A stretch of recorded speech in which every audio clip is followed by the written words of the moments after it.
Saburo Sakai limped his damaged Zero back to Rabaul in late 1942, and what he told his commanders should have changed everything. He had just encountered a new American fighter over Guadalcanal. It was faster than the Zero in a dive. It could take punishment that would shred a Zero into pieces. Sakai was one of Japan's greatest aces. He had shot down over 50 Allied aircraft. When he spoke about enemy capabilities, intelligent commanders listened. His commanders didn't listen. They told him American pilots were inferior.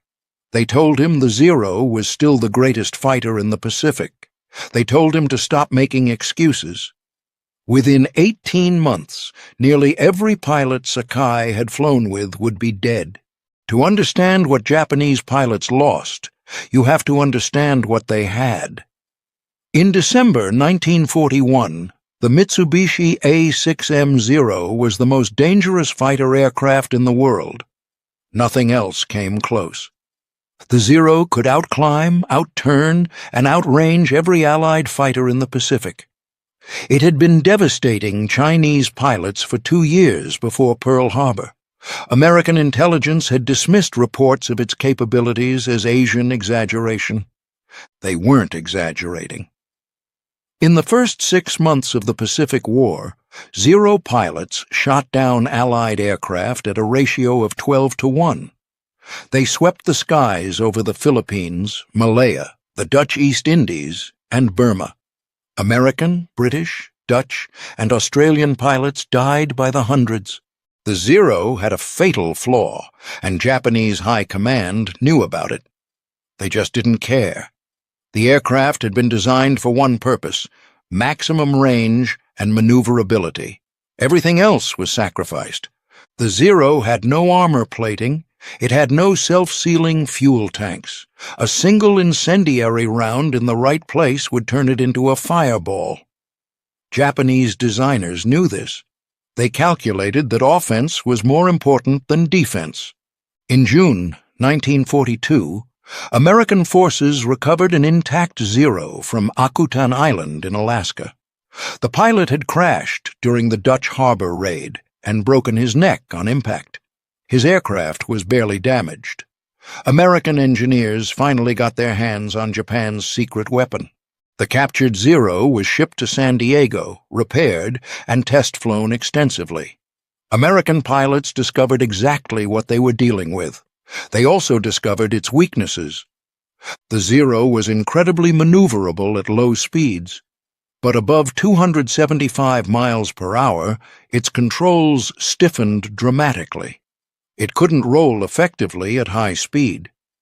If an American pilot dove away from a Zero, the Zero couldn't follow effectively. American tacticians developed new doctrine based on these findings: never dogfight a Zero. Never try to outturn it. Use speed and dive attacks. Hit and run. Make the Zero fight on American terms, not Japanese terms. The pilots who followed this doctrine would survive. The pilots who tried to be heroes would die. While American tacticians developed new strategies, American factories developed new aircraft. The Grumman F-6F Hellcat first flew in June 1942. It was designed specifically to kill Zeros. The Hellcat was heavier than the Zero. It was less maneuverable in a turning fight, but it was faster, especially in a dive. It had 650 caliber machine guns. It had armor plating around the pilot. It had self-sealing fuel tanks. It could absorb tremendous punishment and keep flying. The Vought F-4U Corsair was even more formidable. It was the fastest fighter in the Pacific. Ground troops called it the Sweetheart of Okinawa for its devastating close air support. Japanese pilots learned to fear its distinctive inverted gull wing. When Corsairs appeared, experienced Japanese pilots knew the engagement had already turned against them. Japanese pilots began reporting problems as early as the Guadalcanal campaign. The new American fighters were different. They dove through formations at high speed, fired, and climbed away before Japanese pilots could react. Flight leaders reported these observations to their commanders. They requested improvements to the Zero. They asked for more armor, more speed, self-sealing fuel tanks. Their requests were denied. Saburo Sakai was not a man who could be dismissed as a coward. In August 1942, he was nearly killed over Guadalcanal. He took a bullet to the head. The wound blinded him in one eye. He flew 4 hours back to Rabaul, half blind and bleeding, and landed safely. After recovering, Sakai returned to combat. What he saw terrified him. The American pilots were no longer the easy kills of 1941. They flew disciplined formations. They used coordinated tactics. They had aircraft that could survive hits that would destroy a Zero. Sakai later wrote about this period. The enemy had learned our weaknesses. They no longer fought on our terms. Our commanders refused to see what was happening. They kept telling us our spirit would overcome American technology. Spirit does not stop 50 caliber bullets. The numbers told a story Japanese commanders refused to read. In 1942, Japan produced approximately 8,800 aircraft of all types. The United States produced over 47,000. In 1943, Japan produced about 16,000 aircraft. The United States produced nearly 86,000. For every Zero Japan built, America was building 5 or 6 fighters. And American fighters were improving rapidly while the Zero remained essentially unchanged. Japanese pilot training also couldn't keep pace with losses. Training a skilled fighter pilot took 12 to 18 months. Japan had started the war with approximately 3,500 trained naval aviators. These were the best pilots in the world, veterans of the China campaign. By mid-1943, most of those elite pilots were dead. Their replacements had a fraction of their training hours. New pilots were being sent to combat with 40 or 50 hours of flight time. American pilots had 300 hours minimum before seeing combat. June 19, 1944, proved everything the veteran pilots had warned about. The Japanese Navy launched its largest carrier operation since Midway. 9 carriers sent wave after wave of aircraft against the American fleet near the Mariana Islands. The result was not a battle. It was a massacre. American Hellcats, guided by radar and coordinated by radio, intercepted Japanese formations far from the fleet. The Japanese pilots never had a chance. In 2 days of fighting, Japan lost approximately 600 aircraft. The Americans lost 123. The exchange ratio was so lopsided that American pilots called it the Great Marianas Turkey Shoot. Japanese carriers that had once terrorized the Pacific were left with empty flight decks. A Japanese officer on carrier Taiho described the aftermath. The pilots returning from the attack were few. They told us the enemy fighters were everywhere. Our planes were falling from the sky like leaves. The young pilots had no chance. The surviving veteran pilots understood what the Philippine Sea meant. They had warned their commanders. They had begged for better aircraft, better training, better tactics. They had been ignored. Now their friends were dead, and the war was lost. Warrant Officer Yoshio Shiga had been flying combat missions since Pearl Harbor. After the Philippine Sea, he was one of the few remaining pilots from the original carrier air groups. Shiga later wrote about this moment. We knew the Zero could no longer compete. We knew our young pilots were being sent to die. But our commanders refused to accept defeat. They had another solution.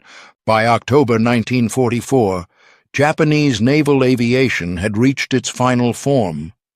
Vice Admiral Takajiro Onishi proposed a solution that matched the reality. Kamikaze, the divine wind. Young pilots would crash their bomb-laden aircraft directly into American ships. The veteran pilots who remained were horrified. They had spent years perfecting their skills. Now their commanders were asking them to throw away those skills in suicide attacks.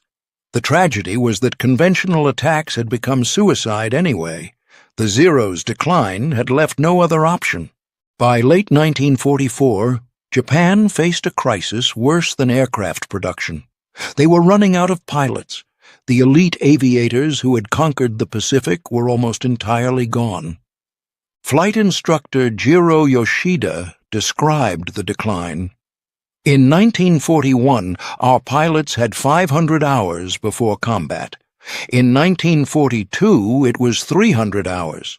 By 1944, we were sending boys with 40 hours. They could barely take off and land. Dogfighting was beyond them.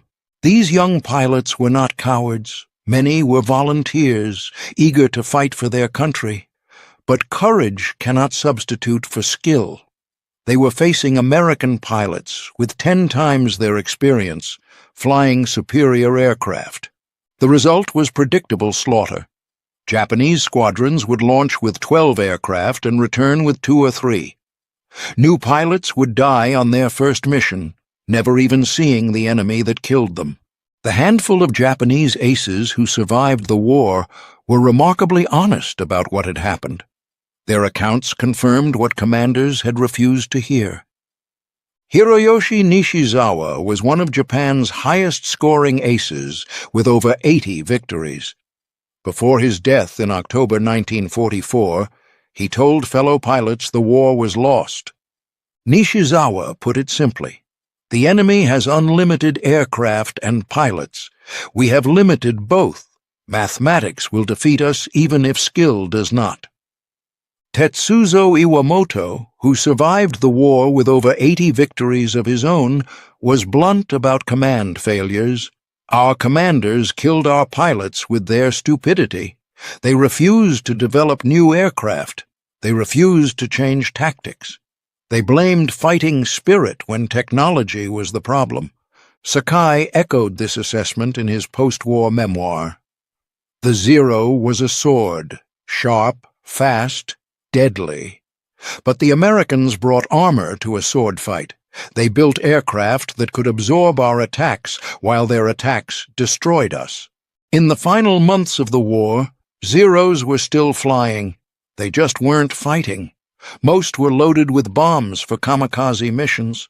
The graceful fighter that had once ruled the Pacific was reduced to a flying missile. A Zero pilot in early 1945 was almost certainly flying his last missions. The odds of survival were effectively zero. The aircraft that bore that name had become a death trap, just as the veterans had warned years before. Saburo Sakai survived because he was too valuable to waste in suicide attacks. He was used to train new pilots in his final months of the war. He taught them what he could, knowing it wouldn't be enough. Sakai described it later. The boys listened, but they had so little time. "I was teaching men to die, not to fight." When Japan surrendered in August 1945, fewer than 100 of the original carrier pilots remained alive.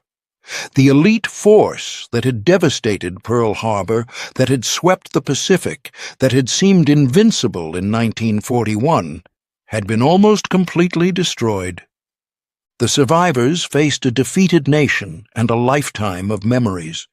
Some, like Sakai, became vocal about the failures of Japanese command. They wrote memoirs and gave interviews explaining what had gone wrong. Their accounts were remarkably consistent. The Zero was a wonderful aircraft in 1941. It should have been replaced by 1943. Japanese commanders refused to acknowledge American improvements. They blamed pilots for systemic failures. They sacrificed thousands of young men rather than admit mistakes. Sakai lived until 2000, dying of a heart attack at a dinner with American military officers. He had spent decades building bridges with former enemies. He never forgave the commanders who had wasted so many of his friends. Why did Japanese commanders refuse to listen? Japanese military culture punished bad news. Officers who reported failures were disgraced. Pilots who described enemy improvements were accused of cowardice. The system actively discouraged honest assessment. There was also a belief in spiritual superiority that bordered on religious faith. Japanese pilots had better spirit. This would overcome material disadvantages. When it didn't, commanders blamed insufficient spirit rather than questioning the theory. In the end, the Japanese pilots' own words tell the story best. They saw what was happening. They reported it accurately. They were ignored. Saburo Sakai said it plainly. We told them the Americans were improving. They told us to fight harder. We told them we needed better aircraft. They told us our spirit was weak. We told them we were dying for nothing. They told us to die with honor. Tetsuzo Iwamoto put it even more bluntly. I survived because I learned early that the Zero could not protect me. I ran from fights I could not win. The pilots who believed what our commanders told them are all dead. The Japanese pilots who realized the Zero was no longer superior did exactly what they should have done.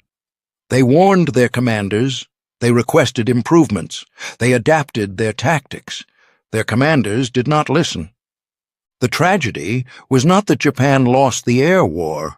The tragedy was that they lost it after their own pilots told them exactly how to avoid losing it.